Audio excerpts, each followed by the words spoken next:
Hey, have you ever read any of the books written by John Lennon? Yes, I have. But I bet a lot of people who didn't grow up in the 60s would be surprised to know that at the height of Beatlemania, John published 2 best-selling books. Yeah, I think a lot of people are going to be shocked by this one because we're looking at this totally wild, kind of almost forgotten piece of history today. Oh, absolutely. We're basically exploring how a young guy from Liverpool used this complete linguistic anarchy and deeply surreal humor to process some pretty immense personal trauma. Yeah. And more importantly, how these bizarre little books actually served as a sort of secret laboratory, right, that ended up completely altering the trajectory of modern pop songwriting. Yeah, it's this massive collision between, mass market pop culture and avant-garde literature. Yeah. And it happened when literally nobody was expecting it. Right. I think to understand the scale of this, we just have to set the scene for a second. So picture the cultural landscape in March 1964. Okay, 1964. Right. So Beatlemania isn't just some music trend at this point. No. It is a full-blown global hysteria. Like, the band is dominating the charts in a way we've just never seen before. Yeah, I mean, the whole world is watching them. Exactly. Yeah. And the public assumes they have a perfectly clear read on John Lennon. He's, the razor-tongued frontman. He's the kid who stood on stage at the Prince of Wales Theater and cheekily told the royal box to rattle their jewelry. Right, the whole rattle your jewelry comment. Classic. Yeah, so at the absolute zenith of this whirlwind, you would just assume the music industry and, the merchandising machine would churn out something incredibly safe. Oh, for sure. Like a completely sanitized teen souvenir. Yes. Like maybe a ghost-written diary or something, where he just talks about his favorite color or his favorite foods or, his ideal date. Right, a glossy photo book with some cute pull quotes. That would have been the standard industry playbook. Totally. But he completely ignores that standard. Completely. Instead, he drops a book called In His Own Right. Which is just, it's such a departure. It is. It's this collection of grotesque poems and these pun-drenched vignettes. Yeah. Plus, it has these chaotic, squiggly line drawings that are highly reminiscent of James Thurber's style. Okay, the mental image of that launch day is just hilarious to me. I know, right? Because imagine a horde of screaming 1960s teenagers, right? Rushing to the local bookstore, clutching their pocket money. Yes. They just want a cute, smiling memento of their favorite band. Of course they do. And they flip open the cover expecting a glossy pop idol, but instead they get hit with dark, macabre nonsense poetry and sketches of malformed creatures. It must have just completely scrambled their brain. It had to. What were they thinking? Well, the shock value is immense. The cognitive dissonance of seeing this clean-cut pop star producing such bizarre, twisted art was profound.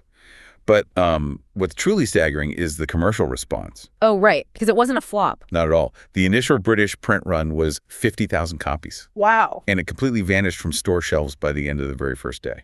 Which is just wild for absurdist poetry. Yeah.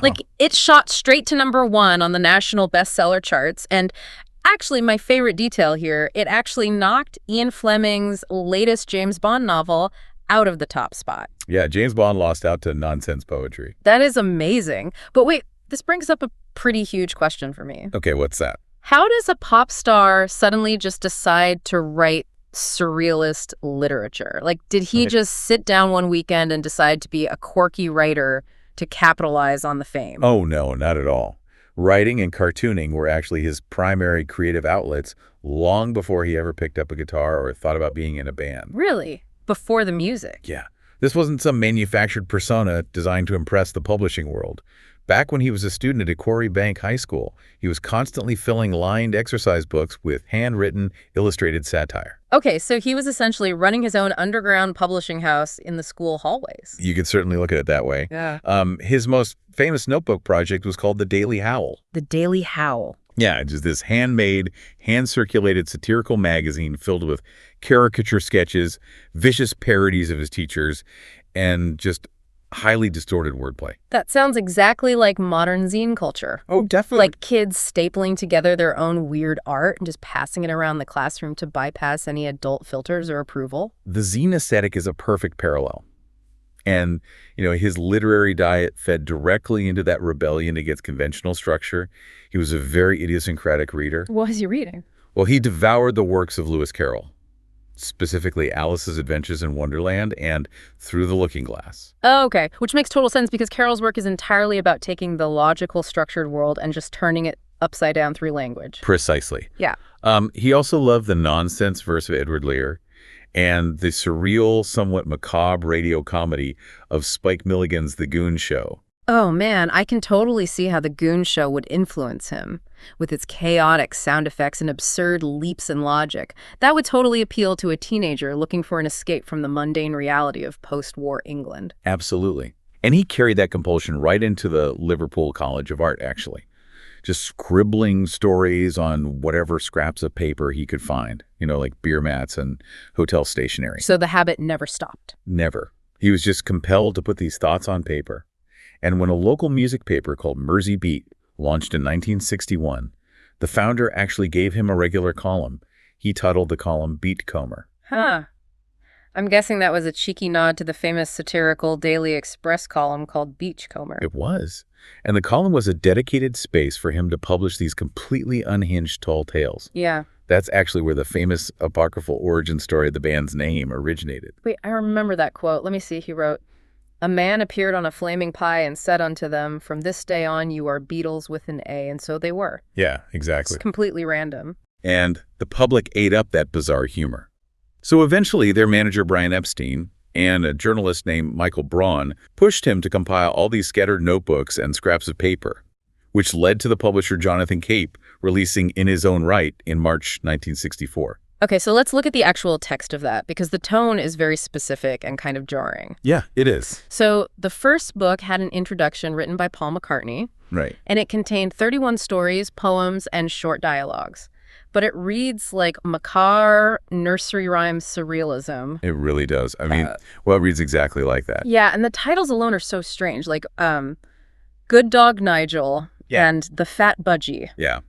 And he followed that up a year later in 1965 with a second volume titled A Spaniard in the Works. Which was a bit different, right? Yeah, structurally it was much more ambitious. It featured longer prose pieces and even direct political satire. Like, he did a piece lampooning the 1964 British general election called The General Election. Wow, very subtle. He also did a massive parody of Sherlock Holmes in that second book. I think it was titled The Singularge Experience of Miss Anne Duffield. Yes, that's the one. And the wordplay in that story is just so incredibly dense, it almost requires a translator. It's extremely dense. There's this one line where the detective, who he calls Shamrock Wooms, receives a telefart about criminals escaping from wormy scabs. Right. Wormy Scabs, of course, being a brilliant phonetic play on the famous London prison Wormwood Scrubs. Oh, I didn't even catch that. Yeah. And reviewers were completely blindsided by this level of linguistic sophistication. The Times Literary Supplement praised the work, famously declaring it worth the attention of anyone who fears for the impoverishment of the English language and the British imagination. Okay, hold on a second. I have to push back here a bit. Okay. Did the critics actually understand what they were praising, or were they just over-intellectualizing a massively famous pop star to, like, sound edgy? I find it really hard to believe a 20-something pop idol was operating on some high literary plane of existence on purpose. That's a very perceptive point, and it touches on the irony of the whole situation. Yeah. Because the reviewers were heavily analyzing his technique of blending two words together to create entirely new meanings. You know, what literary critics call portmanteaus. Right.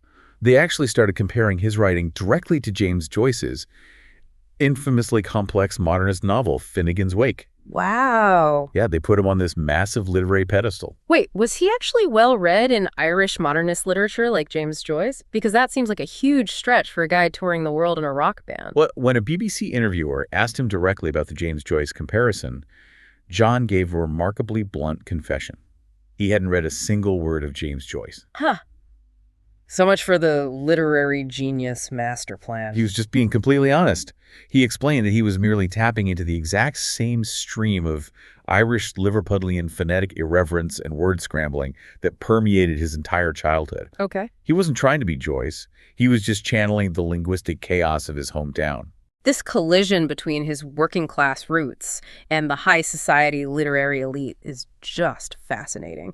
They so badly wanted him to be their new darling, their new prodigy. They did, and that desire culminated in a very specific historical moment on April 23, 1964, which happened to be Shakespeare's 400th birthday. No pressure. Right. So Londonier's literary establishment gathered for an incredibly prestigious Foilier's literary luncheon, held entirely in his honor. Oh, I can just picture this scene. The black tie crowd, the fancy silverware, the towering expectations.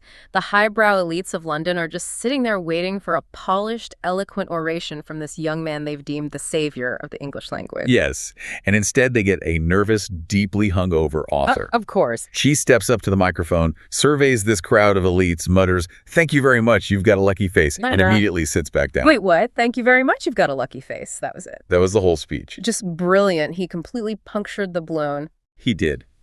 The literary establishment tried so hard to adopt him as a mascot for high society, but he actively rejected their polite decorum. He just refused to play the game they had set up for him. And that rebellious attitude worked perfectly in the counterculture explosion of the 60s. Yeah. But, language and humor shift radically over time.